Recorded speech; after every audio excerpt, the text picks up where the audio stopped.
Bismillahirrahmanirrahim.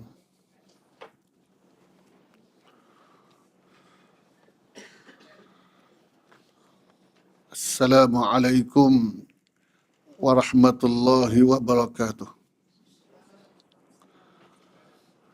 Alhamdulillahi rabbil alamin. Wassalatu wassalamu ala ashrafil anbiya'i wal mursalin. Wa ala alihi wa ashabihi wa man ihtada bihadihi ila yaumiddin. Qala rabbi shrah li sadri wa yassir li amri wahlul 'uqdatam min lisani yafqahu qawli, amma ba'd.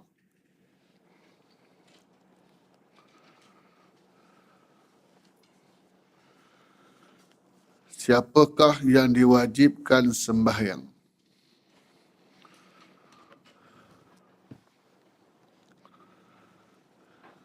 Betul, Dalam kuliah yang lepas, kita telah bincang berkenaan dengan i'adatus salah. Berkenaan dengan i'adatus salah, iaitu i'adah, mengulangi salat. Mengulangi salat yang telah pun didirikan dalam waktu yang sama. Ini sunat dilakukan jika sembahyang yang pertama itu terdapat kekurangan. Umpamanya, mula-mula kita sembahyang sendirian.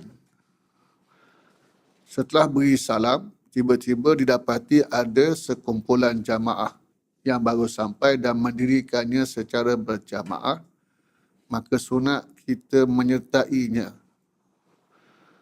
Itu makna i'adatus salah. Sunat kita mengulangi semula sembahyang tersebut untuk mendapatkan kelebihan salat berjamaah. Kalau tidak ada apa-apa kekurangan dan kecacatan yang tidak membatalkan salat, tidak ada sebab untuk kita i'adah, maka tak dituntut untuk kita melakukannya, tak sunat. Kemudian kita juga bincang berkenaan dengan qada'us salah. Tadi i'adah, mengulangi sembahyang dalam waktu yang sama.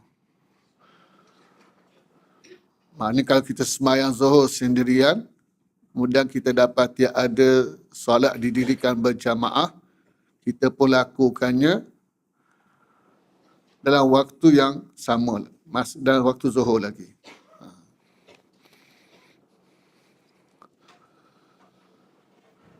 Adapun qada'us salah, sembahyang yang didirikan di luar pada waktu. Pendapat jumhur ulama,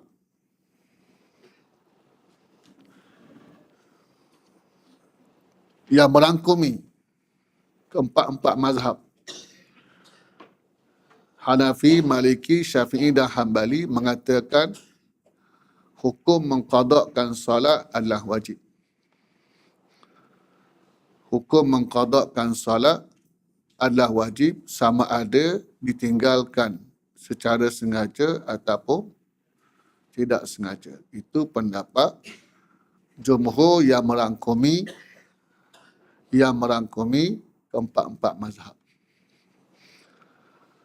Ada juga di kalangan ulama, di antaranya pendapat Ibn Taymiyah, yang menyatakan bahawa sembahyang yang ditinggalkan dengan sengaja tidak ada qada.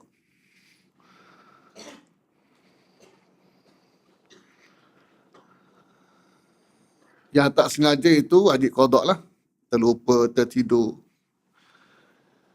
Adapun yang ditinggalkan dengan sengaja tak wajib qada. Bukan tak wajib, tak ada qada.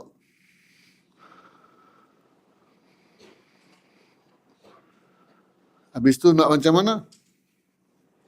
Dia beristighfar dan bertaubat kepada Allah. Ini pendapat, ada pendapat sedemikian. Tapi pendapat jumhur yang merangkumi keempat-empat mazhab mengatakan hukumnya tetap wajib qada. Sama ada sengaja ataupun tidak sengaja. Cuma bezanya dalam mazhab Syafi'i, kalau tinggal dengan sengaja, wajib qada segera. Kalau tidak, dia berdosa. Dahlah berdosa tinggal sembahyang dengan sengaja. Kemudian dilengahkan pula tanpa sebab. Sekali lagi berdosa. Adapun yang ditinggalkan tanpa sengaja, terlupa, tertidur, umpamanya, maka tak wajib segera. Tetap wajib qada tapi tak wajib segera. Itu pendapat dalam mazhab Syafi'i.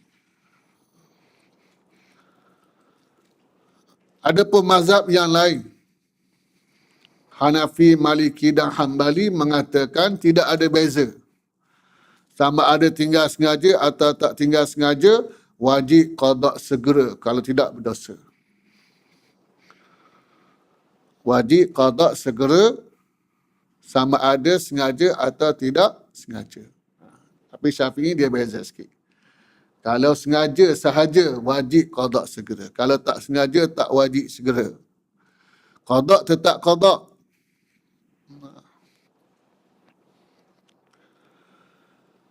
Itu di antara yang telah kita bincang dalam kuliah yang lepas. Cuma Ustaz nak tambah sikit lagi sebelum kita masuk tajuk yang baru pada pagi ini, siapakah yang diwajibkan sembahyang, iaitu masalah qada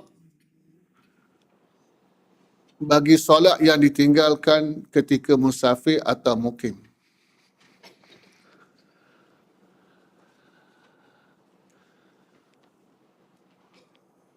Sekiranya solat yang ditinggalkan itu ketika dia musafir. Kemudian bila dia bermukim, bila dia bermustautin, dah balik ke tempat asal dia, ataupun destinasi yang dia tinggal lebih pada 4 hari, yang berarti dia bermukim, tak boleh lagi jamak qasar. Adakah dia qada solat tadi mengikut sifat solat yang ditinggalkan ketika musafir yang boleh dilakukan secara qasar ataupun tetap kena tamam? Kalau diqada pada waktu dia bermukim atau mustautin. Dalam mazhab Hanafi dan Maliki, dia qada mengikut sifat solat yang ditinggalkan. Maksudnya, kalau ditinggalkan itu ketika musafir, artinya kalau semayang yang 4, boleh semayang 2. Kemudian dia nak qada, sedangkan dia sudah pun sampai ke tempat tinggal dia. Ya, tempat asal dia ataupun di tempat destinasi yang dituju sebagai seorang yang bermukim, yang tak boleh lagi dah jamak qasar. Tapi oleh kerana sembahyang yang ditinggalkan itu ketika musafir, di saat dibenarkan melakukannya secara qasar, maka dia pun qada dengan qasar juga. Dibolehkan. Tapi kalau dia tinggalkan solat itu ketika dia bermukim, belum bermusafir, yang wajib sembahyang tamam. Kemudian dia bermusafir, dia nak qada sembahyang tadi. Walaupun dia bermusafir, tetap dia wajib qada tamam. Kerana yang ditinggalkan solat itu tadi ketika dia wajib solat tamam. Faham tak? Itu maksud dia sembahyang, dia qada mengikut sifat dan keadaan ketika solat itu ditinggalkan. Kalau ditinggal dalam keadaan dia boleh qasar, maka dia qada dalam keadaan qasar walaupun ketika qada itu dia sudah bermukim atau bermustatir. Itu mazhab Hanafi dan Maliki. Berbeza dengan mazhab Syafi'i dan juga mazhab Hambali. Sekiranya solat yang ditinggalkan itu ketika musafir, kemudian diqada pada waktu mukim, tidak lagi musafir, maka hendaklah dilakukan secara tamam. Begitu juga kalau yang ditinggalkan itu ketika dia bermukim, ketika belum musafir, kemudian dia nak qada pada waktu musafir, tetap wajib diqada dengan tamam. Bila dia boleh qada secara qasar? Ya? Sekiranya dia tinggal solat zuhur, contoh, ketika musafir kerana tertidur atau terlupa, kemudian dia qada pada musafir yang sama ketika dia masih musafir, bukan musafir yang lain. Contoh, Ustaz daripada Terengganu sampai di Gombak, Ustaz tinggal kat situ 3 hari. Masuk hari keempat, belum genap 4 hari, Ustaz keluar pergi ke Sungai Buloh. Tinggal sana 2 hari lebih. Kemudian Ustaz pergi ke Shah Alam. Tinggal 3 hari lebih. Kemudian pergi ke Bangi. Tinggal sana 3 hari lebih. Tak pernah cukup 4 hari genap. Yang menjadikan Ustaz bermukim. Yang tak mengizinkan lagi Ustaz sembahyang secara jamak dan qasar. Kalau bila dah bermukim. Bila cukup 4 hari, tempat kita tuju. Tak masuk hari sampai, tak masuk hari keluar.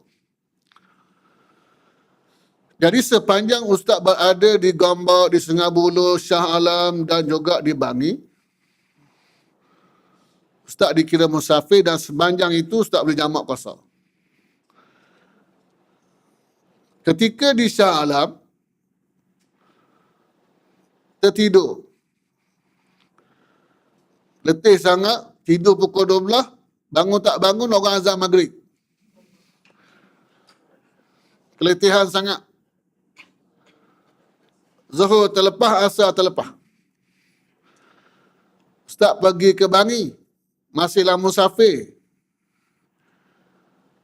Ustaz boleh qada zuhur dan asar yang ditinggalkan 2 hari lepas, ya, secara jamak dan qasar juga. Boleh. Itu pendapat yang disepakati dalam mazhab Syafi'i. Bahkan Hanafi Maliki pun begitu juga. Itu sepakat semualah. Ya. Cuma bezanya dengan Hanafi Maliki tadi, kalau tinggal waktu musafir, nak qada waktu mukim. Hanafi Maliki kata tetap boleh qasar, boleh qada secara qasar. Kerana yang ditinggalkan itu waktu dia musafir. Tapi mazhab Syafi'i tak boleh. Kalau dia qada pada waktu dia bermukim, kena sembahyang tamam. Itu beza.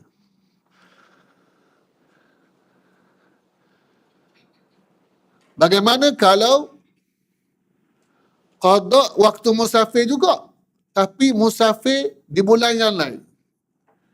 Maknanya Ustaz dah balik Terengganu, bulan depan datang lagi, nak qada hak yang bulan lepas, yang musafir lepas. Boleh tak? Al-mazhab Syafi'i kita, boleh tak qada secara qasar? Kerana ditinggalkan ketika musafir, tapi musafir yang lepas. Ustaz dah balik Terengganu dah. Setelah seminggu, daripada tempat ke tempat, balik ke Terengganu, kemudian bulan depan datang lagi, nak qada hak lepas. Faham tak? Faham masalah tu? Okey.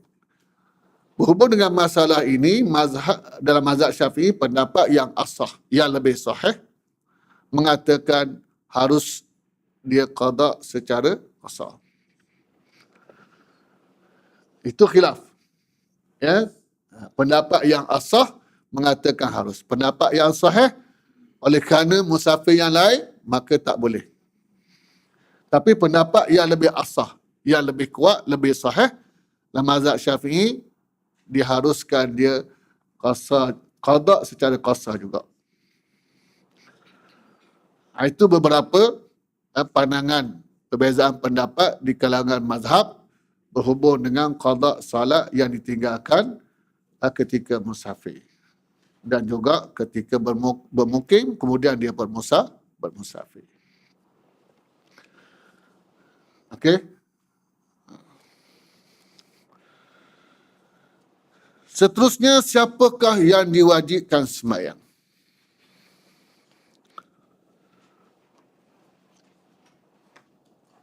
Sembahyang diwajibkan ke atas setiap orang Islam yang baligh, berakal dan suci, sama ada lelaki atau perempuan.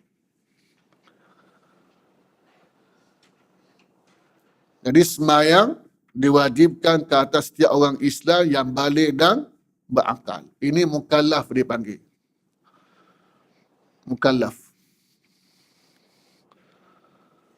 Apabila dia seorang Muslim, kemudian dia baligh dan berakal.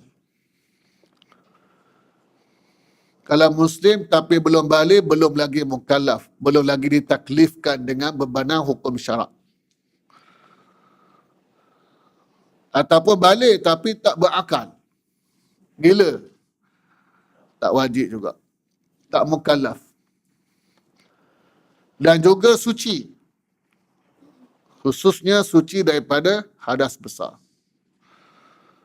Bagi orang perempuan, suci daripada haid dan nifas umpamanya.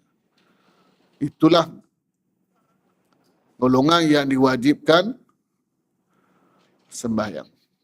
Lelaki suci daripada hadas besar, termasuklah lelaki junub, suci daripada hadas besar. Dan juga hadas kecil, suci daripada najis, wajib sembahyang. Oleh itu tidak diwajibkan ke atas orang kafir, iaitu kewajipan yang dituntut di dunia ini. Ini kerana ia tidak sah ditunaikan oleh mereka. Walau bagaimanapun, ia tetap wajib ke atas mereka dengan suatu kewajipan yang menyebabkan mereka menerima balasan di hari akhirat. Ini kerana mereka mampu dan boleh mendirikannya dengan memeluk Islam. Firman Allah Ta'ala yang bermaksud, apakah ia memasukkan kamu dalam neraka sakar? Mereka menjawab, kami dahulu tidak termasuk orang-orang yang mengerjakan sembahyang. Dan kami pula tidak memberi makan kepada orang-orang miskin. Dan adalah kami membicarakan perkara-perkara yang batil bersama-sama dengan orang yang membicarakannya. Dan adalah kami mendustakan hari pembalasan hingga datang kepada kami kematian. Baik, berhubung dengan orang kafir ini, ulama bersisih pendapat. Kafir itu kafir lah. Soalnya, adakah mereka turut dikhitabkan, ditujukan, diperintahkan dengan hukum syarak? Dalam arti kata, yang lain dia bukan berdosa dengan kafir dia, termasuk dosa kerana meninggalkan kewajipan tadi. Dan memang mereka tinggal pun tak sah juga kalau mereka buat. Jadi dosa dua kali. Dosa kerana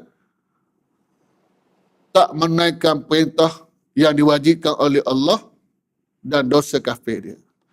Dan dia diazab dengan sebab kufur dia, dengan sebab meninggalkan kewajipan. Ini yang menjadi perbezaan pendapat di kalangan ulama. Hal al-kuffaru mukhatabun bi furu'i syariah. Adakah orang kafir ini turut dikhitabkan kepada mereka dengan hukum-hukum syarak. Dalam arti kata yang lain, turut diwajibkan ke atasnya sembahyang. Artinya, oleh kerana dia sembahyang dengan sebab kufur dia, maka dia berdosa juga atas perkara tersebut. Bukan hanya dosa kerana kufur semata-mata. Berhubung dengan perkara ini, jumhur ulama mengatakan mereka turut dikhitabkan dengan hukum syarak. Artinya bukan dosa kafir saja, dan juga dosa tak sembahyang, dosa tak puasa.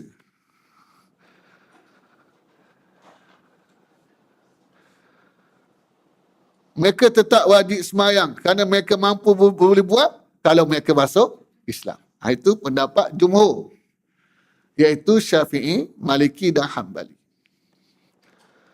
Adapun Hanafi mengatakan tidak. Tak timbul soal dosa kerana tak sembahyang, tak puasa, tak haji, tak zakat dan lain-lain. Dia hanya dosa kerana kufur sahaja. Perbezaan ini memberi kesan dari sudut hukum-hukum yang lain. Antaranya berkait dengan hukum muamalah kita dengan mereka lah perkara yang Allah haramkan ke atas kita. Boleh tak kita jual kat dia? Contoh, orang Melayu pergi tangkap babi. Kemudian nak jual kepada non-Muslim. Boleh tak? Itu kesan dia. Kesan daripada perbezaan pendapat. Adakah orang kafir ini dikhitabkan haram makan babi itu? Kalau makan berdosa juga ke? Kalau mendapat jumhur, dia tetap berdosa. Minum arak tu tetap salah. Bukan salah kufur saja. Salah minum arak yang diharamkan. Salah makan babi yang diharamkan. Pendapat jumhur ulama. Adapun Hanafi kata tak salah. Kerana mereka tak dikhitabkan dengan hukum syarak. Faham tak? Jadi, dia beri kesan hukum. Apabila begitu, kalau mengikut jumhur ulama, kita tetap haram menjualnya kepada non-Muslim kerana mereka juga turut dilarang memakannya. Mereka turut berdosa kalau memakannya, sebagaimana mereka berdosa minum arak, sebagaimana mereka berdosa tak sembahyang. Bukan hanya dengan berdosa kufur sahaja, sebagaimana pendapat jumhur ulama. Hanafi kata orang kafir tak dikhitabkan dengan hukum syarak. Ya? Tak ditujukan, tak ada kaitan dengan mereka, dengan bebanan syarak. Artinya mereka tak berdosa. Berdosa atas kufur sahaja. Jadi artinya pendapat Hanafi boleh jual babi kepada mereka. Jumhur kata haram, tak boleh. Walaupun kepada orang non-Muslim kerana mereka juga turut dilarang. Hanafi kata tak. Mazhab Hanafi kata tak dilarang. Tak timbul hukum syarak kepada orang bukan Islam. Tak timbul soal wajib, soal larang ataupun perintah. Tak timbul. Faham tak? Tak ada kaitan dengan kufur mereka. Sebab itu mazhab Hanafi boleh jual. Itu dia punya kesan perbezaan tadi dari sudut hukum, khususnya dari sudut muamalah kita dengan mereka. Kita tak boleh, kalau mendapat jumhur tak boleh jual. Kita kata tak apalah non-Muslim. Daripada kita buang saja. Sekarang ni kalau dekat Terengganu tu ancaman babi sekarang jadi satu masalah. Pasal tempat-tempat habitat haiwan ni telah pun digondol. Telah ditebang hutan-hutan tempat-tempat mereka membiak ataupun kediaman mereka lah. Akhirnya masuk kampung macam lembu. Berkeliaran masuk kampung. Ini masalah sekarang. Betul. Terengganu sekarang. Kawasan Kuala Terengganu dan pinggirannya. Kalau orang duduk kat Kuala Terengganu, termasuk akah mempelang Pulau Usa tu. Kampung Ustaz pun ada. Terutamanya waktu maghrib. Sekumpulan, elok-elok, boleh ada dia jalan 3-4 ekor depan rumah kita. Jadi masalah. Tanaman pun menjadi mangsa. Digondol semuanya. Jadi orang-orang muda, kawasan Ustaz, mengambil inisiatif buat perangkap.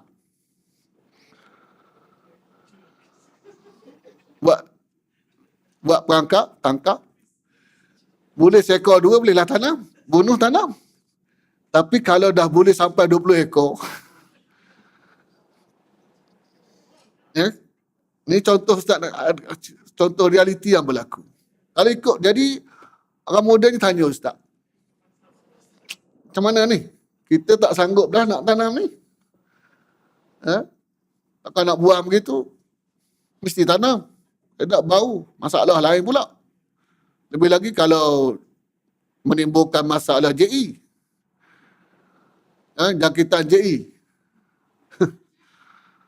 Tahu JE?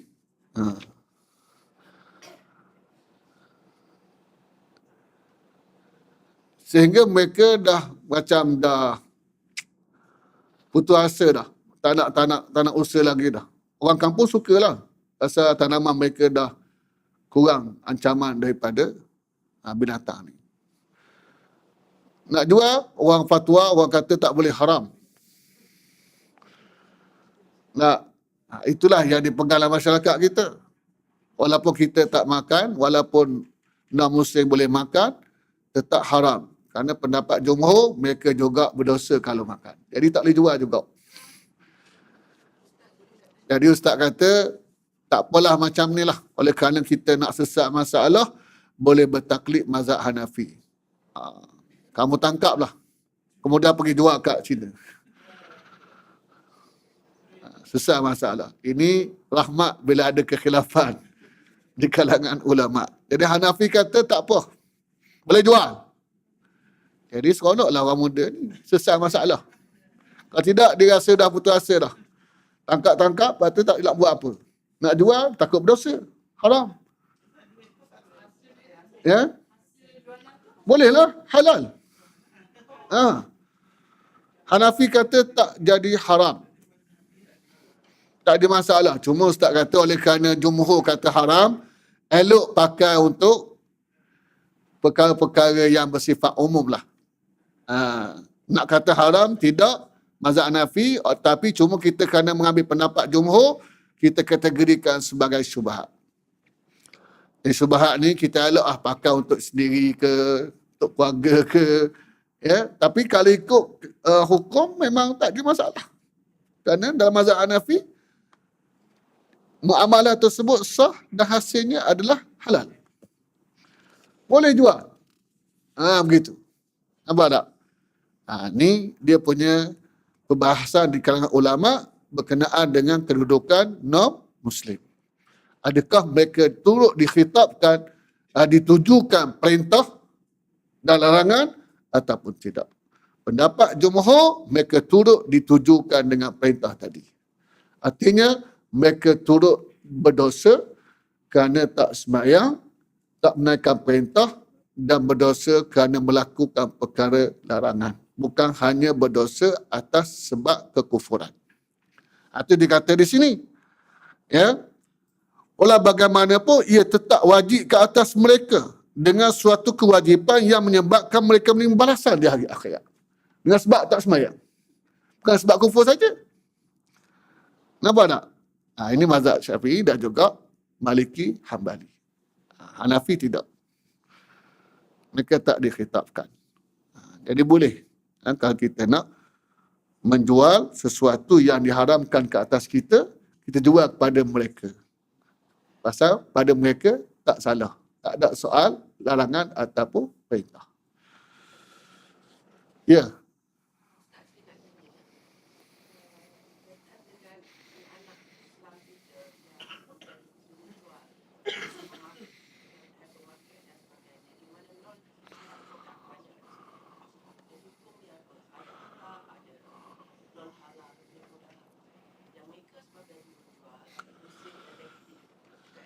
yang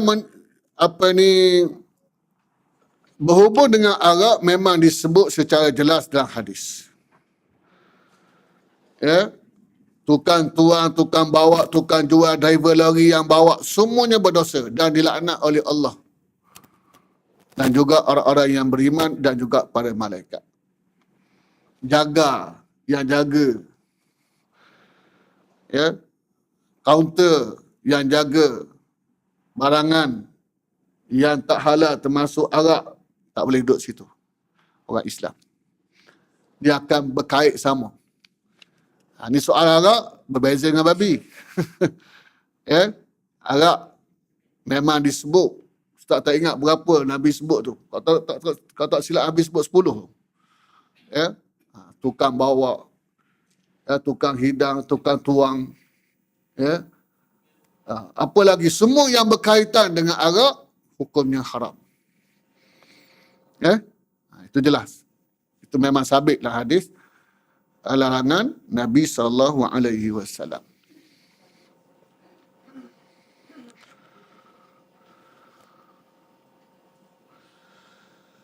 Baik, seterusnya sembahyang juga tidak diwajibkan ke atas kanak-kanak yang kecil.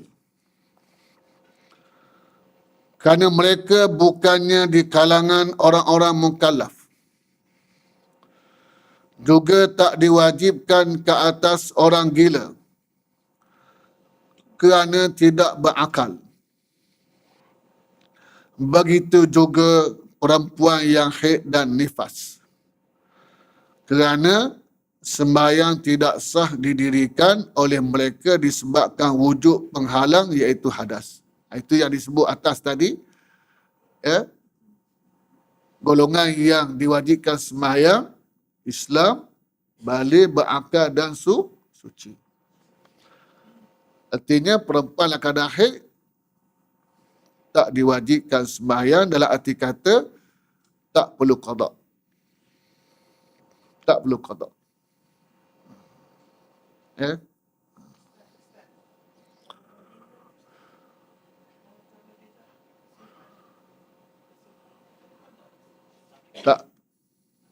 Tak perlu qada. Ya.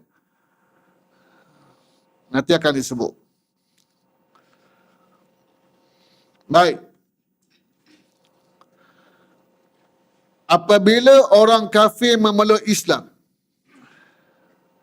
dia tidak diwajibkan mengqada sembahyang-sembahyang yang lalu yang tidak didirikan ketika masih kafir bagi menggalakkannya memeluk Islam. Sebagaimana firman Allah Ta'ala yang bermaksud, katakanlah kepada orang-orang kafir, jika mereka berhenti dari kekafirannya, nescaya Allah akan mengampuni dosa-dosa mereka yang lalu. Bahkan pendapat yang ditahqiq oleh para ulama, yang terhapus hanyalah kesalahan dan dosa yang dibuat. Tak dituntut untuk mengqada kembali sembahyang dan segala taklif yang lain. Tapi amalan baik yang dilakukan dibawa bersama dan dimasukkan dalam catatan amal dia. Tak jadi sia-sia. Ini pendapat yang ditahqiq, yang dimuktamadkan oleh para ulama.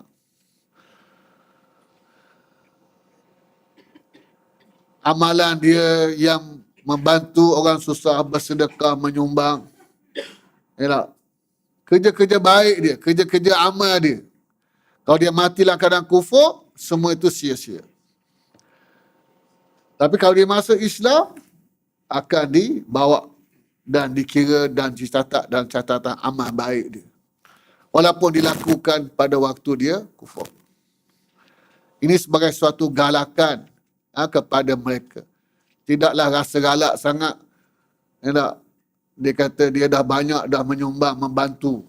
Ramai orang bukan Islam yang buat kerja-kerja kebajikan ni. Amal-amal kebajikan ni. Kadang lebih pada kita orang Islam lagi. Kesungguhan mereka dalam membantu kecanaan mereka, keprihatinan mereka kepada mereka yang memerlukan. Jadi tak adalah rasa galak sangat bila masuk Islam, Allah ruginya dah banyak dah. Ya. Harta yang dia belanjakan, dia rasa semacam ada sedikit rasa terkilan lah. Tapi pendapat yang ditahqiq oleh para ulama, ia tak menjadi sia-sia. Sekiranya dia mati, dia masuk Islam sebelum dia meninggal dunia. Adapun taklif yang lain, tak wajib dia qada. Mula buku baru. Bila masuk Islam, barulah dia taklif dengan melaksanakan segala perintah dan meninggalkan apa yang dilarang. Manakala orang yang murtad, beza dengan orang murtad, yang memeluk Islam semula, asal dia Muslim, kemudian dia murtad, keluar daripada Islam. Keluar daripada Islam. Lepas tu masuk Islam. Nah, tapi murtad dia tu, dia tinggal sembahyang, dia tinggal puasa, kalau kebetulan bulan Ramadan.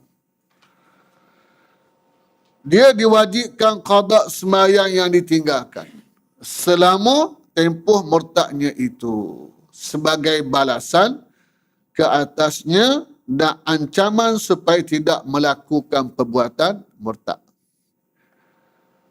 Ini pendapat dalam mazhab Syafi'i kita. Tetap wajib qada balik.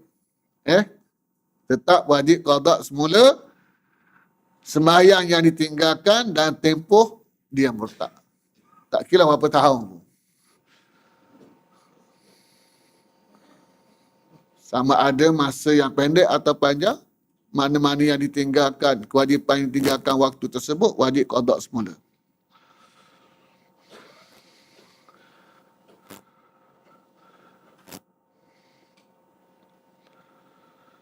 Adapun mazhab Hanafi, mazhab Hanafi mengatakan la yuqda ma fatahu zamanur riddah wala ma qablaha illa al-hajj. Mazhab Hanafi mengatakan tidak perlu qada puasa, tak perlu qada sembahyang yang ditinggalkan dan tempoh riddah dia dan tempoh murtad dia, melainkan haji saja. Kalau memang dia maksudnya waktu dia murtad tu dia ada kemampuan tapi tak pergilah, tak pergi, kemudian dia masuk Islam dan tak mampu lagi dah, dia masuk Islam, belum sempat misalnya untuk dia haji, dia meninggal, contoh. Ya, sedangkan waktu murtad, waktu dia hidup, dia mampu. Setelah masuk Islam, tak sempat nak tunaikan haji, dia meninggal dunia. Maka wajib ahli waris mengambil daripada harta pesakanya, harta yang ditinggalkan untuk badal haji. Itu mazhab Hanafi. Melainkan ibadat haji kena qada. Adapun mazhab Syafi'i kita, semuanya kena qada. Semua kewajipan wajib qada yang ditinggalkan pada waktu dia murtad. Mazhab Hambali ada dua riwayat daripada Imam Ahmad. Riwayat pertama sama seperti pandangan mazhab Syafi'i, yang mengatakan wajib qada semua kewajipan yang ditinggalkan dalam tempoh murtad dia bila dia masuk Islam. Dia masuk Islam.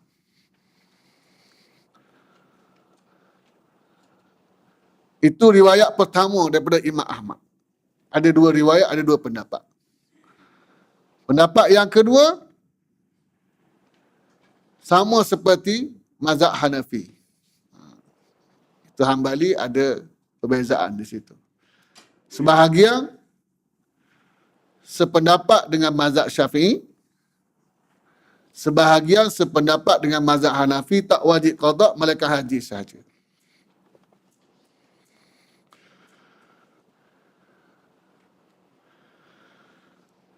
Baik, cerita bab murtad ni dalam sehari dua ni kita rasa terkilan dan sedih lah dengan apa yang menimpa saudara baru kita, saudara Muhammad Ridwan Abdullah, yang ketiga-tiga anaknya telah dibatalkan oleh Mahkamah Persekutuan, membatalkan keislaman mereka, tak sah.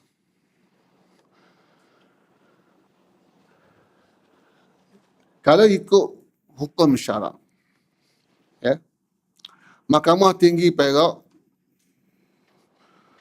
telah pun membicarakan kes ini dan dijatuhkan hukuman berpihak kepada suami, ya,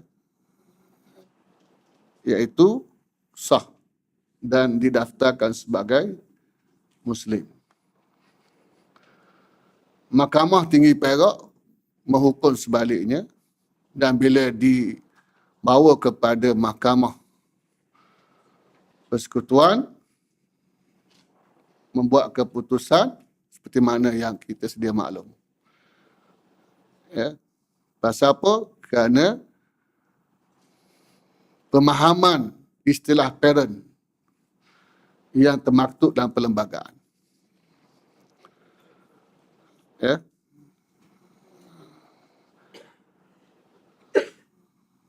Perkara 12/4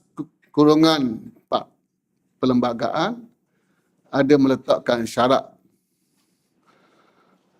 mesti umur 18 tahun baru dibebas untuk buat keputusan. Kalau bawah umur 18 tahun, hendaklah mendapat kebenaran daripada parent. Masalahnya apa makna parent? Kedua ibu bapa dengan maksud bapa dan ibu ataupun bapa atau ibu. Itu yang menjadi kekhilafan.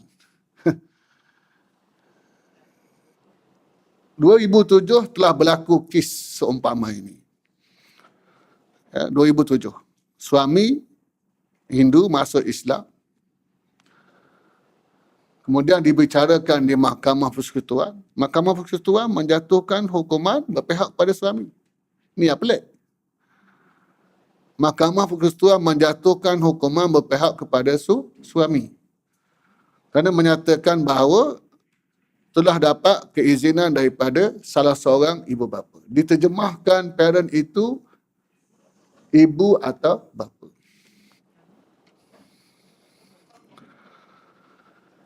Mahkamah yang sama menjatuhkan hukuman sebaliknya.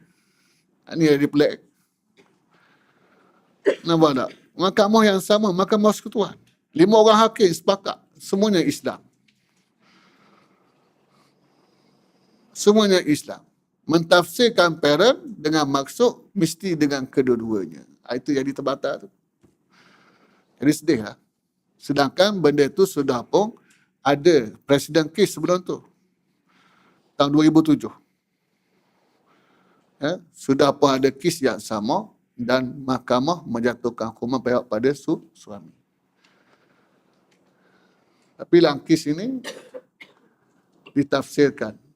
Baru-baru ni telah pun dibawa ke Parlimen, Akta 164, nak dimasukkan perkara 88. Nak dimasukkan 88, nak ditafsirkan parent dengan makna kedua ibu bapa. Tapi ditangguhkan. Tak ada lagi kelulusan di peringkat Parlimen. Tiba-tiba mahkamah buat keputusan begitu, jadi tak tahu macam mana. Jadi ada sedikit konflik di situ. Tak. Kalau hukum syarak macam mana? Masalah ibu bapa yang masuk Islam ni, dengan anak dia, status anak dia. Ya. Ulama bersepakat, keempat-empat mazhab mengatakan sekiranya si suami yang masuk Islam, isteri tak masuk, maka semua anak ikut suami. Tidak ada khilaf dalam bab ni. Ya, tidak ada khilaf dalam perkara ini. Baik Hanafi, baik Maliki, baik Syafi'i, baik Hambali, semua ulama bersepakat mengatakan sekiranya suami yang memeluk Islam, isteri kekal dengan agama asal dia, tak masuk Islam, maka anak-anak ikut suami. Tak kira lah umur 18 ke, balik tak balik pun, ikut suami. Tak. Khususnya yang belum balik lah.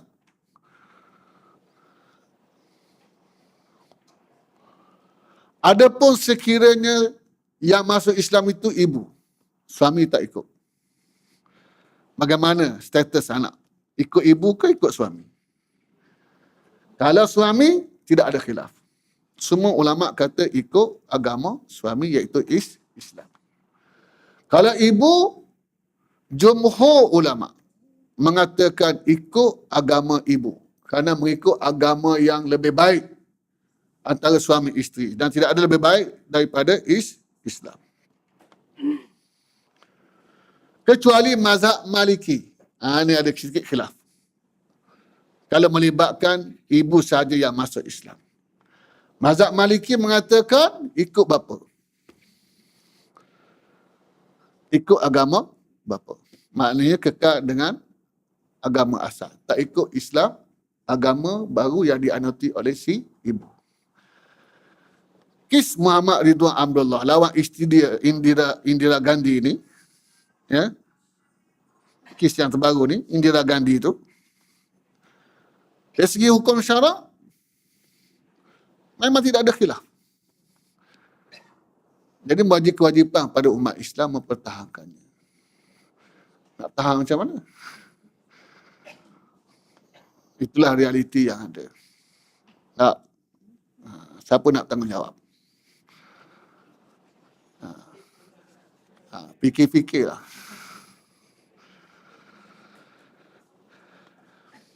Rakyat ada kuasa. Pandai-pandailah guna kuasa untuk bela agama Islam, ya, dan masa depannya. Bukan nak kempen ni. Nak cakap atas dasar akidah Islam. Bercakap atas dasar akidah sebagai seorang Muslim dan masa depan Islam di negara kita.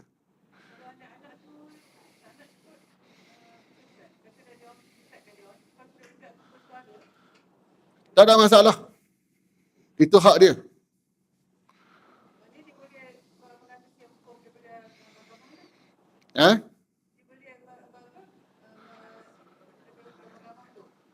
Maksudnya?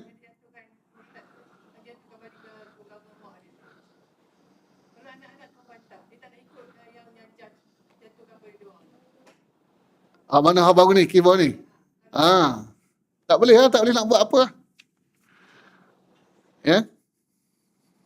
Kecuali bila umur 18 ke atas. Sekarang ni dua orang anak dah umur 20, 21. Dia bebas. Ya? Yang kecil tu umur berapa? 11 tahun. 11. Nah, yang umur 18 ke atas bebas. Dia nak ikut ayah ataupun nak ikut ibu. Hak yang bawah umur 18 ni, kok mana pun kena ikut, kena dapat persetujuan kedua-duanya. Ya. Kalau tak dapat persetujuan keduanya, kena kekal hak asal. Kekal hak asal. Kecuali bila dia dah melepasi umur 18. Dia bebas untuk tentukan sama ada nak ikut bapa atau nak ikut ibu.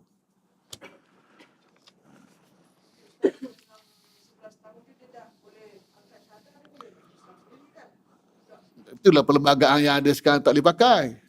Tak boleh ikut, tak boleh itu. Tak boleh nak apa ni kita kata implement apa ni keadaan tersebut. Canggah. Itu yang hakim boleh buat keputusan begitu.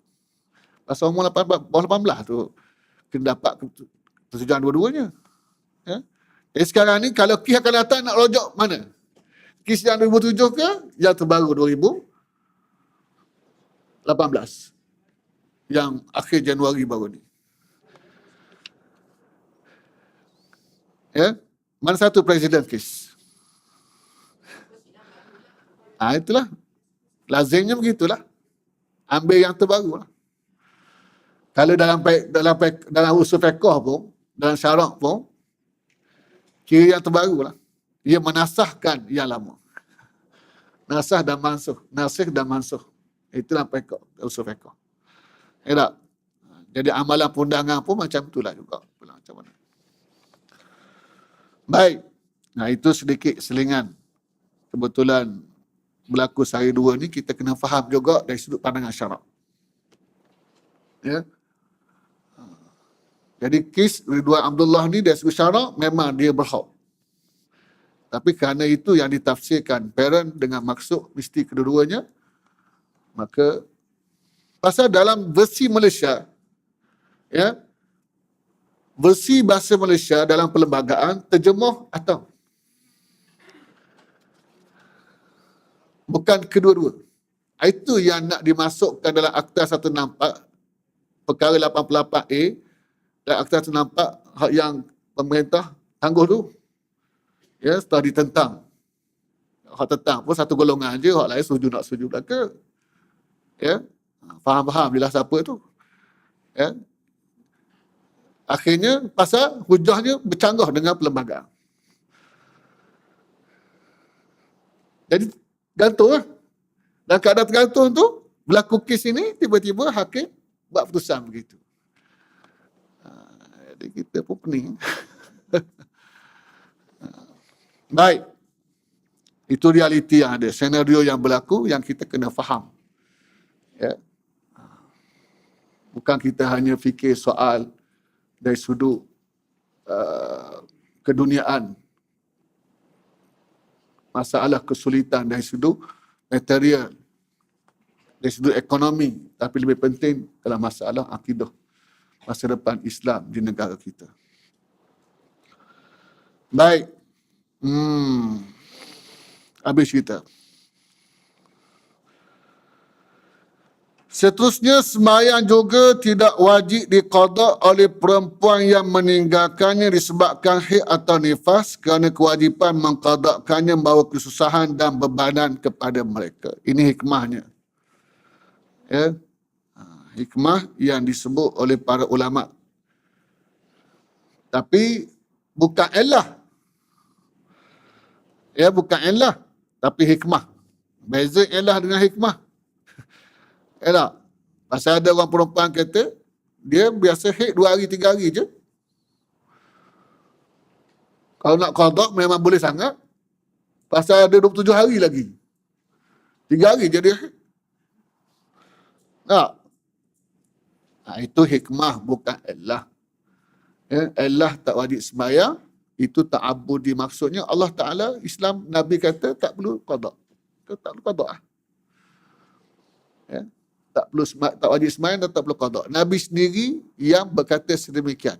Itu dipanggil ta'abbudi.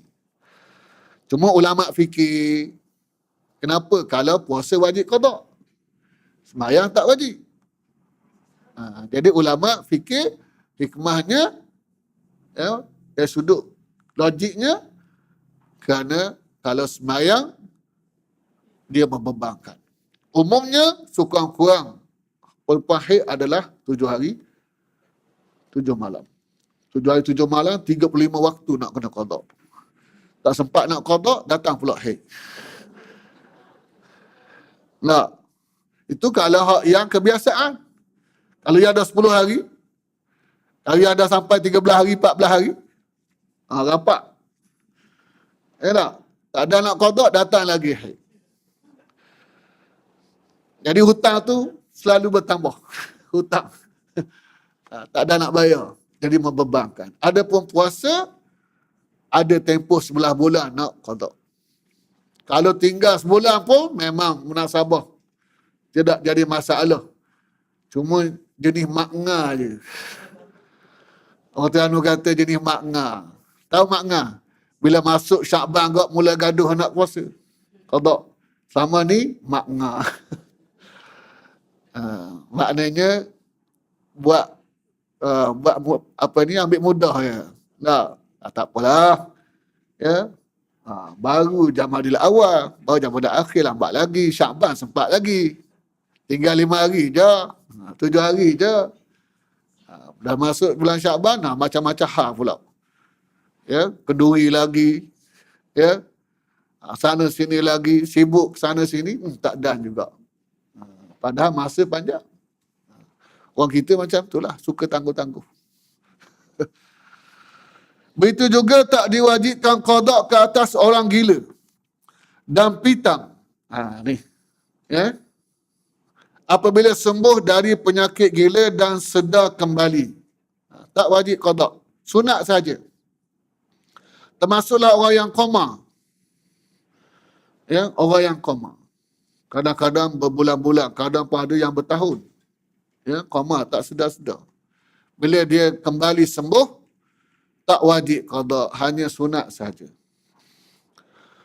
Dalilnya ialah sabda Rasulullah sallallahu alaihi wasallam, rufi'al qalamu an thalathatin, anis sabiyyi hatta yahtalima, wa anin naimi hatta yastayqiza, wa anil majnuni hatta ya'qila. Diangkat qalam, tidak ditaklifkan dari 3 golongan. Kanak-kanak sehingga dia balik, orang yang tidur sehingga dia bangun, dan orang gila sehingga dia berakal.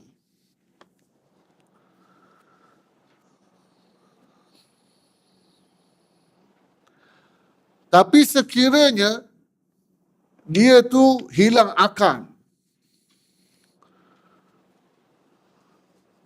ataupun pitam disebabkan sengaja, sengaja mengambil secara berlebihan, ya, ubat umpamanya. Ubat ni dia ada kandungan dadah kan. Kalau dia ambil pada kadar yang munasabah, sebagaimana nasihat doktor, tiba-tiba dia pitam, dia pengsan, tak sedar sampai 3-4 hari. Kerana obat tadi. Sekiranya dia ambil itu mengikut jadual dan kadar yang tak apalah, dimaafkanlah. Mungkin ada masalah alahan dan sebagainya. Tapi ni nak cepat baik. Doktor kata makan 1 biji, dia makan 3 biji. Doktor kata makan 2 kali sehari, dia makan 4 kali sehari. Kalau nak cepat baik, sehingga pengsan kawan tu. Ya, hak ni macam wajib qada. Sengaja minum arak sampai mabuk tak sedar ke diri, tetap wajib qada. Hak ni yang kita kata ni, hak yang memang di luar kawalan dia. Ya, tanpa sengaja dan tidak melakukan perkara yang diharamkan oleh syarak. Hadis di atas menyebut tentang orang gila. Oleh itu dikiaskan kepada semua orang yang hilang akal. Tidak wajib qada sembahyang disebabkan keuzuran yang berlaku padanya. Walau bagaimanapun, orang yang tidur wajib qada sembahyang. Tertidur. Ini tidak ada khilaf. Diwajibkan sembahyang, mengqadakan sembahyang kerana terdapat hadis yang menyebut mengenainya, iaitu hadis yang bermaksud barang siapa yang tertidur atau terlupa mendirikan sembahyang, makalah dia sembahyang apabila dia mengingatinya.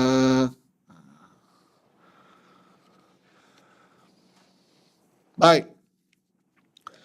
Berhubung dengan gila atau pitam tadi, berhubung dengan gila atau pitam tadi, dalam mazhab Hanafi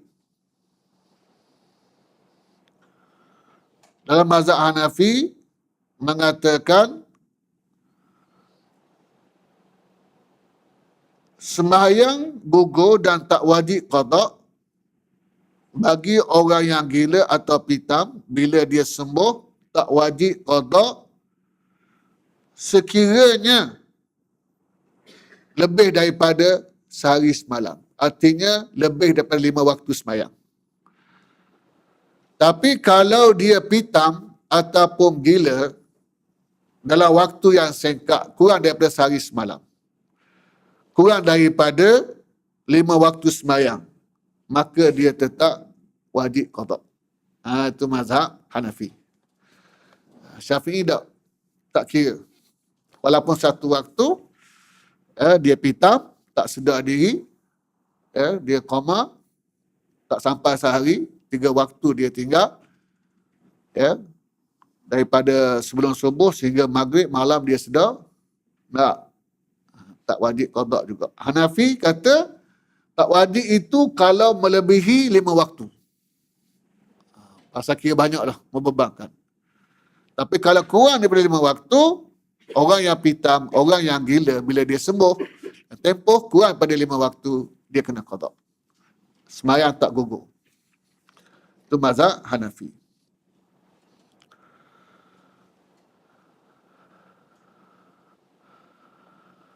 Adapun Hambali,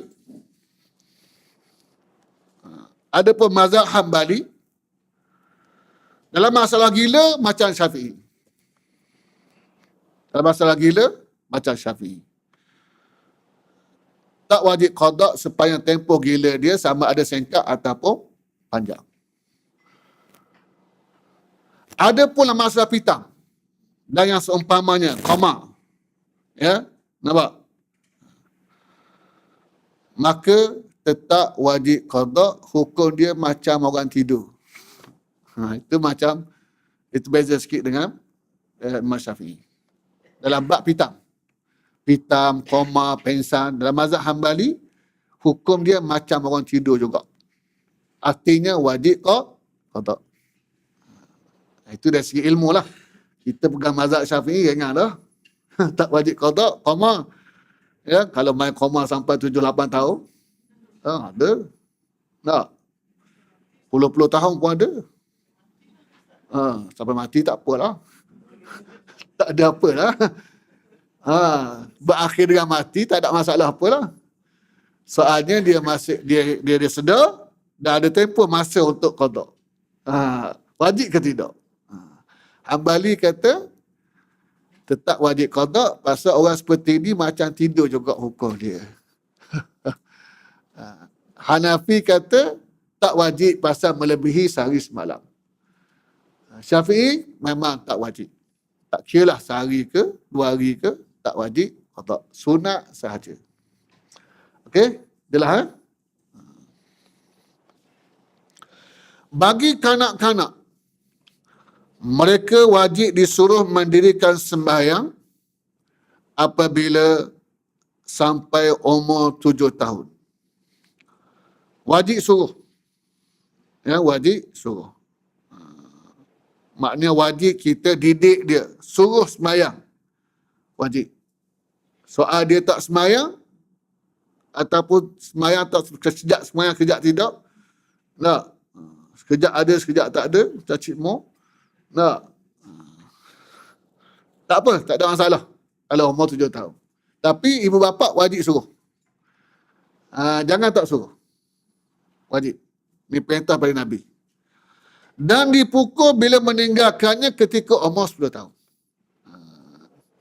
Umur 8 tahun tak sembahyang, tak apa lagi. Artinya kita tempoh didik dia. Biasakan diri dia. Biasakan diri dia dengan sembahyang. Dekat awal ni Zuhur, Asar, Maghrib, Isyak, kita bawa dia ke surah subuh, nampak berat lagi, tak apa. Biasakan diri dia. Dah seminggu, 3-4 kali ke, kita didik dia bangun awal pagi untuk subuh.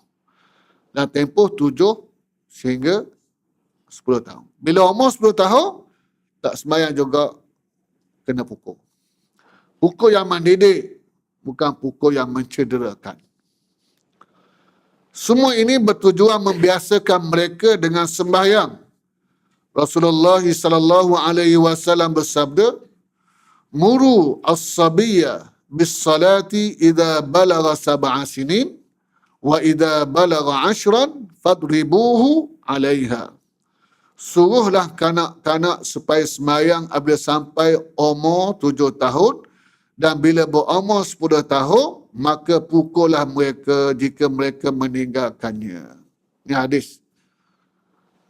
Ya, didik dan biasakan mereka setelah umur 7 tahun.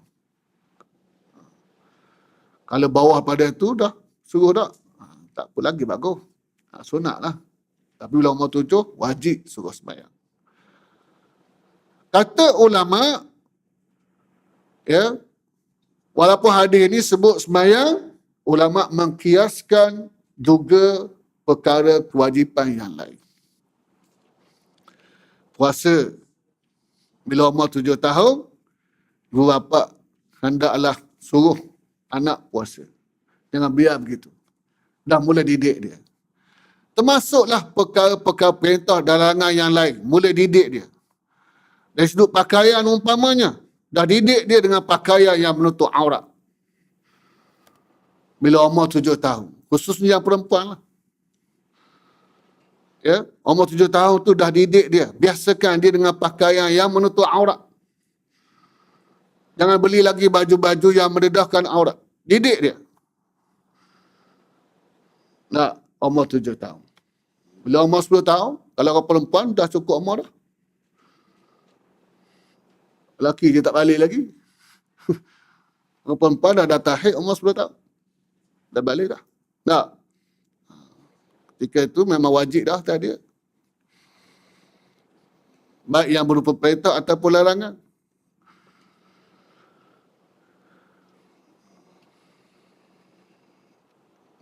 Jangan kita mengeluh di kemudian hari dengan perangai anak-anak kita, disebabkan kecuaian kita tak membentuk daripada awal.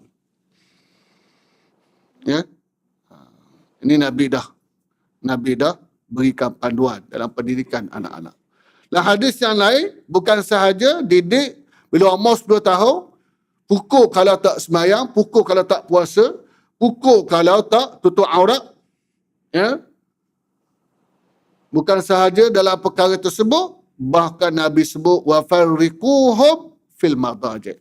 Asingkan tempat tidur mereka bila umur 10 tahun, anak lelaki, anak perempuan. Maknanya dari sudut sosial, Islam dah atur sejak daripada umur 10 tahun, dari rumah lagi. Sama adik-beradik, umur 10 tahun. Wa farriquhum fil madaji', Nabi kata. Dan asingkan tempat tidur mereka. Jangan duduk satu bilik. Jangan tidur satu katil. Ya? Umur 10 tahun. Antara anak lelaki dengan anak perempuan.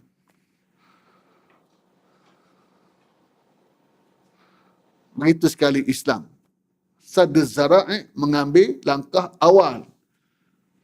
Ya? Untuk mengelak daripada masalah di kemudian hari. Bila kita didik daripada kecil begitu, tak apalah. Senang. Kita dah bentuk daripada awal lagi. Mereka dah biasa dengan segala perintah dalam agama. Jadi masalahnya, ada ibu bapa yang tak ambil cakna. Bahkan malu kalau tengok anak dia pakai tutup aurat. Tak.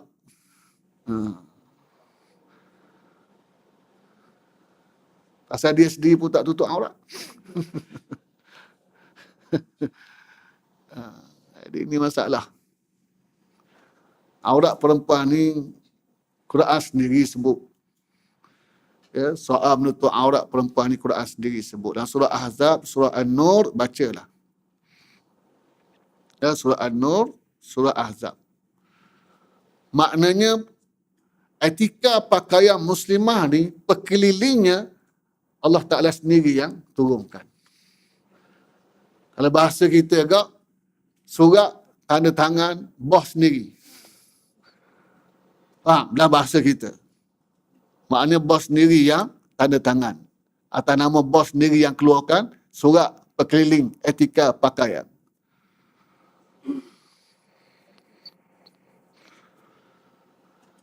Ya. Adapun lelaki, Tak ada dalam Al-Quran. Sahabat hadis ya, tu pun ada khilaf. Ya tak? Ada kata pusat lutut.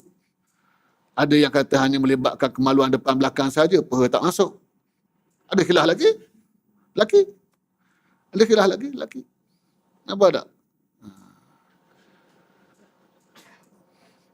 Baik itu antara sebab punca ramai orang perempuan dalam neraka, inilah antaranya. Selain daripada masalah dengan suami.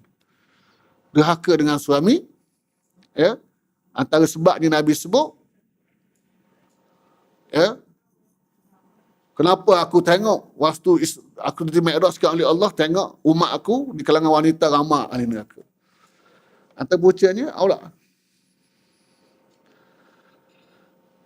Tak. Kadang mari kuliah, mari pejabat, okey je kat rumah. Duduk kat luar, terima tetamu macam biasa je. Nanti ustaz datang baru nak tutup. Ustaz.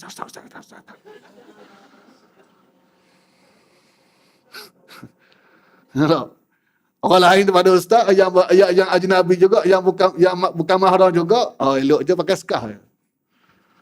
Pakai ni je, tak tutup leher apa semua sekali. Elok je sembang kat ruang tamu. Rakan suami dia, tumpang sekaki. Sembang, angkat air keluar. Tak jaga aurat. Melayani tetamu suami dia. Nak? Tapi kalau ustaz, tak boleh. Apa beza ustaz dengan orang lain? Ya tak? Tak ada ustaz. Tak berani nak keluar, suruh anak awak keluar. Punya jaga. Ya? Kita buat kerana bukan kerana ustaz, bukan kerana siapa. Kita buat kerana Allah. Tak? Aurat kena jaga. Didik diri kita dan didik anak-anak kita sejak umur 7 tahun. Dalam lafaz hadis sisi At-Tirmizi, ajarlah kanak-kanak kamu. Ini perbezaan matan hadis lah. At-Tirmizi kata hadis hasan sahih. Wallahu a'lam. Habis berkait dengan golongan yang diwajibkan sembahyang. Seterusnya azan dan iqamah. Setengah azan dan iqamah ni boleh baca sendiri kot.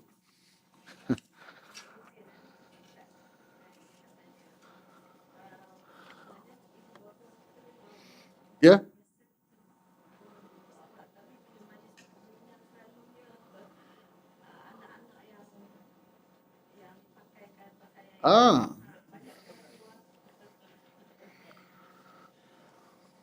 Kerana kita ni terlalu terikat sangat dengan adab dan kebiasaan. Tak. Kita kena ikut agama lah. Kita kena istiqamah lah. Tak.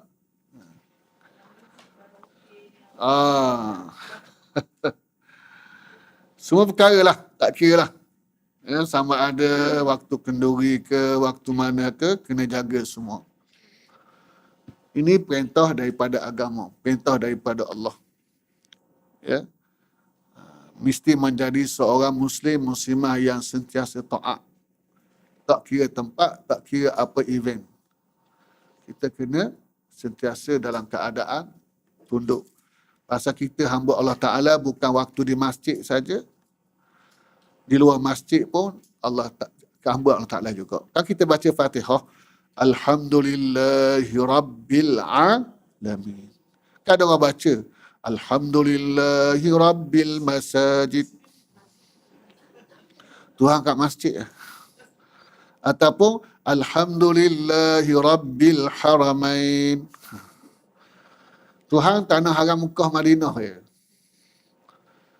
Tak? Ini pengalaman Ustaz sendiri bersama dengan jemaah haji waktu kat Mekah, Masya Allah. Dan tempoh ibadat haji. Tak, habis musim haji tak dah sampai Malaysia, kat airport Saudi itu pun dah rupa lain dah. Dah nampak rupa lain dah. Tak nampak rupa ibadat, tak nampak rupa muslimah lagi dah. Macam-macam peseng. Ya. Sewaktu di Madinah, sewaktu di Mekah, dalam tempoh ibadat haji, Oh, juru. Oh, baik sangat. Dengan jibat labuhnya apa semua sekali. Tetik treningnya. Tak boleh lah. Allah Ta'ala itu Rabbil Alamin. Ya? Kemudian kita pun Iqra iyyaka na'budu wa iyyaka nasta'in. Kita ni hanya hamba kepada Allah. Allah yang mana? Allah Rabbul Alamin. Bahkan dia juga Maliki Yaumiddin. Bukan sahaja yang mentadbir urusan dunia dan alam, dia juga raja pada hari pembalasan. Itulah Allah yang kita kenal, lalu kita menyatakan Iqra dan perakuan kita iyyaka na'budu. Hanya kepada engkau sahaja wahai Tuhan, kami mengabdikan diri. Hamba pada dia. Tak kira lah di mana pun. Hamba pada dia. Dan apa juga keadaan hidup kita, tak boleh lari daripada sempadan hamba kepadanya.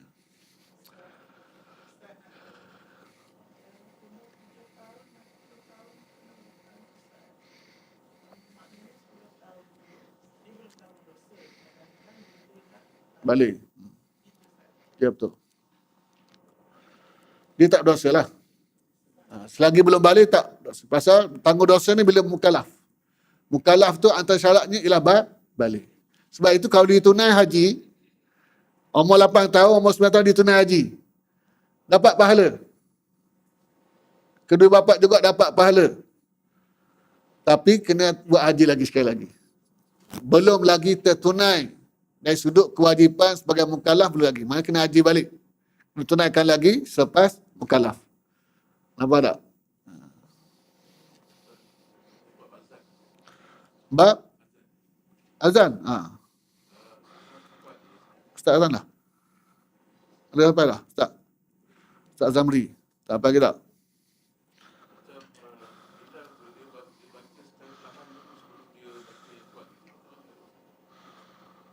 Lahan apa? Asyhadu an la ilaha illallah. Dia panggil tarjih. Sunat hanya pada syahadah sahaja. Asyhadu an la ilaha illallah. Asyhadu anna Muhammad Rasulullah. Baru dia kuat. Bukan pada hayya 'alas salah, bukan pada hayya 'alal falah, bukan pada Allahu akbar. Tengah bila habis. Ya, dia sebut perlahan dulu Allah akbar, Allah akbar, dia pun Allah akbar, Allah akbar. Ya, asyhadu an la ilaha illallah, asyhadu Rasulullah, kemudian dia pun sebut dengan hayya 'alas salah, al falah perlahan dulu. Kemudian dia tak. Hanya sunat pada asyhadu saja. Sebelum dia menyebut asyhadu an la ilaha illallah wa asyhadu anna Muhammadar Rasulullah, sunat dia sebut dulu secara perlahan. Dipanggil tarjih. Ulang dulu. Ya. Bukan semua lafaz azan tu. Nampak? Bukan semua lafaz azan. Wallahu a'lam. Kita sambung semula insya-Allah di kesempatan yang akan datang. Kesempatan yang akan datang tu tak tahulah bila. Tak dekat nak raya pula ni. Tengok keadaan.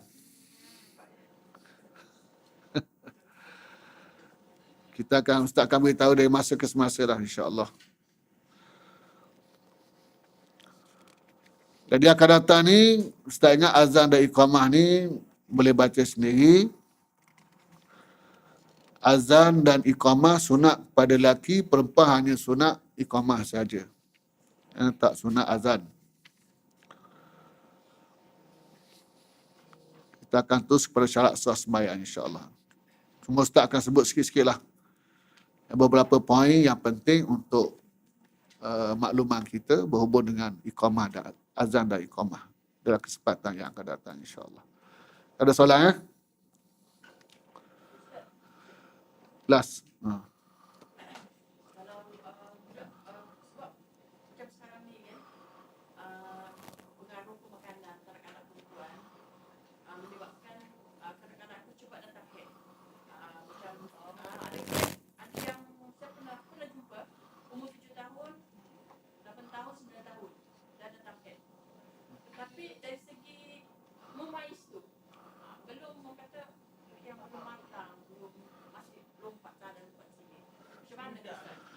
Dan sebenarnya selagi dia tak darah tu keluar sebelum cukup umur 10 tahun qamariyah, tak dikira haid, itu darah fasad.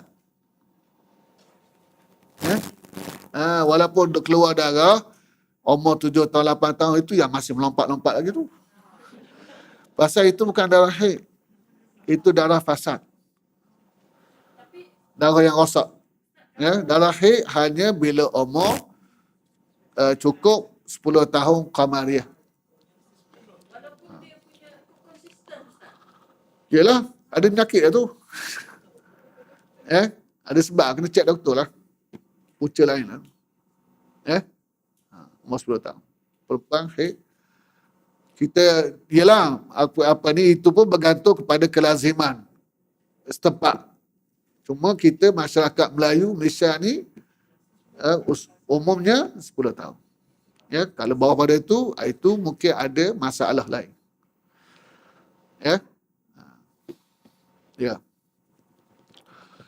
Okey, sekali lagi sebelum kita akhiri dengan doa, Ustaz masih nak ingatkan dan mengalu-alukan siapa yang nak menyumbang kepada pihak madrasah melalui auto debit dengan mengisi borang yang telah Ustaz edarkan dalam kuliah yang lepas. Dengan Kak As ada lagi tak? Oh, Kak As. Ada lagi kan? Ada tak borang tu? Tak ada lah. Ustaz tak borang, akan ada lagi. Yang siapa yang nak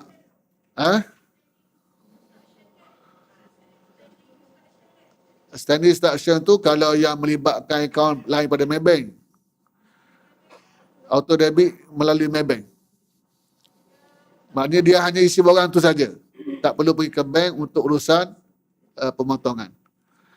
Ustaz sebut sekali lagi, kuliah lepas Ustaz dah sebut, mungkin ada yang tak dapat, tak dengar lagi. Jadi sekarang ni Ustaz dalam proses nak dapatkan sumbangan yang tetap lah. Kerana setiap bulan madrasah menghadapi kecemasan setiap akhir bulan. Sentiasa cemas kerana sumber kewangan yang sangat terbatas, sedangkan kos mencecah RM60,000, RM70,000 setiap bulan. Pelajar dah hampir 500 orang. Diorang hanya RM50 saja. Kita tak ambil banyak. Kita nak angkat up sikit lagi pun rasa tak tergamak. Dengan masyarakat di kampung, dengan kos sara hidup yang semakin meningkat, anak 2-3 orang, sambutan Alhamdulillah. Kita pun tak cukup tempat sekarang ni. Tak tahu nak fikir macam mana lah. Nak buat bangunan, ada kawasan, tapi nak bina bangunan yang sedia ada, nak tambah lagi tingkat, itu lagi kos. Kalau bangunan tu tak apalah. Nak bulanan ni, maintenance bulanan ni. Jadi Ustaz cuba usaha nak dapatkan secara tetap melalui potongan, kita sebut auto debit, cuma buat masa ini hanya melalui akaun Maybank saja. Kita dah deal dengan pihak Maybank dan kita yang uruskan. Sebab itu hanya isi borang tu saja, tak perlu pergi ke bank. Tak perlu ke bank. Hanya isi borang itu saja. Maklumat yang dikendaki berapa bulanan dan berapa tempoh dia nak potong, setahun ke 2 tahun ke. Dan pihak madrasah akan hubungi semula. Bukan terus potong akhir bulan 2 ni, tidak. Kita akan ada lagi perbincangan beberapa masalah teknikal, mungkin bulan 5, bulan 6 baru bermula. Apa pun akan dihubungi semula. Sebelum bermula pemotongan, kita akan hubungi semula dengan maklumat peribadi yang diisi dalam borang tu. Kita akan hubungi untuk kepastian betul atau tidak nak buat pemotongan dan betul atau tidak jumlah yang nak dipotong ini. Dia kata okey, betul. Dah tempoh sekian-sekian. Okay, tak apalah, kita pun jalanlah. InsyaAllah. Boleh sangat-sangat. Boleh sangat-sangat. Okey, boleh dapatkan. Ustaz tak bawa dengan kad, dekat As lagi. Itu Ustaz kat As, photostat banyak kan? Tak datang juga. Tak balik. Barang tak balik. Tak apalah. Kita pun tak nak paksa. Volunteer saja. Siapa yang nak. Ada? Okey. Ada whiteboard sini.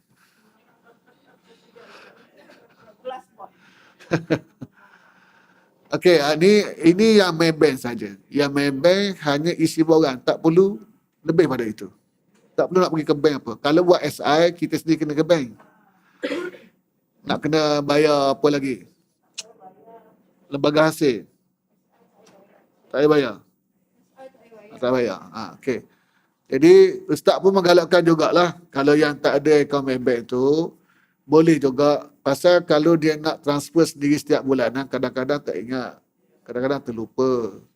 Jadi, kalau dia buat SI, secara automatik akan terpotong daripada akaun dia. Tak nak fikir lagi dah. Dia pergi sekali saja ke bank, buat urusan tersebut. Dia akan potong dan tempoh yang kita izinkan, setahun ke 2 tahun.